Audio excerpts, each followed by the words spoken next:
TAG stands for talented and gifted. And giftedness is a psychological term. So in the field of psychology, they're very interested in the range of human abilities and potential. And so gifted individuals are considered outliers in that regard for intelligence outside of the average. Gifted people can be outstanding in one or more areas.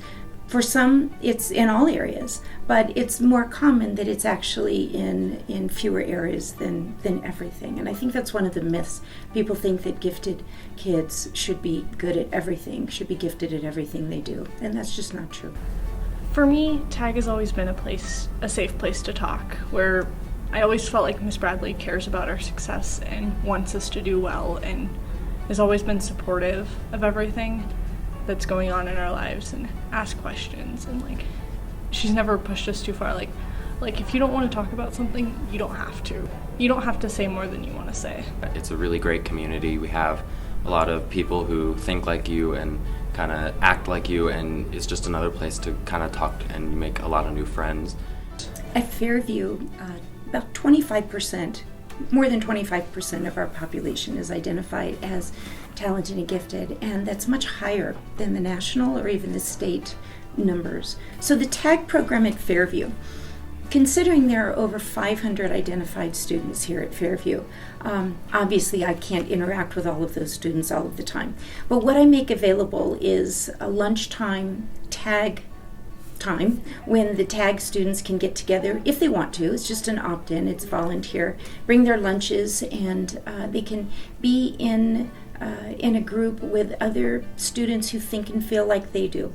They may want to process some of the stress they're feeling, or does anybody have good tips for study and test management, or I'm really down and I need some help with figuring out where I can fit in here at school, what's working for you guys. So it's a place where they can talk about how it feels to be them as high school students, as teenagers, and as gifted individuals as well. So what we do is we talk about real life things, and we also just have fun, because they're all teenagers. They need to be having fun with friends, while at the same time they're learning about themselves and others. My focus is on the social and emotional aspects of giftedness. And it's one thing when kids are identified, I receive these kids identified. What I want to work on is, how does it feel to be you? Because we know the gifted kids not only think differently, they feel differently too. And so this is the part that I really try to focus on when we get together in our TAG lunches. It's really nice for me to have an outlet to go during the week, and it just helps me relax and talk to other people that I feel that I can relate with. And yeah, sometimes it's nerdy, but it can also be really interesting, and I learn a lot and I have a really good time. So it's just nice to have somewhere to go and talk to people that understand. People often ask me if, within the TAG population, if there are more social challenges. And I think, as with the general population, there are going to be some people who are very comfortable socially and some who are more awkward. Within the gifted population, there are some incredibly extroverted, engaging individuals. And for some, that's part of their giftedness. And they become leaders because of that, because they're so engaging. Then there are also individuals who are much more reserved, and painfully so in social settings. So in the gifted population with high IQs, as you get higher on the scale, there's going to be more introversion, and what comes along with that is not being really comfortable socially. But it is definitely a myth that giftedness equals social awkwardness. I really like art a lot. I really like drawing a lot. As far as sports, I really like skiing. That's my favorite. I play tennis, I code, I like to play video games with my friends.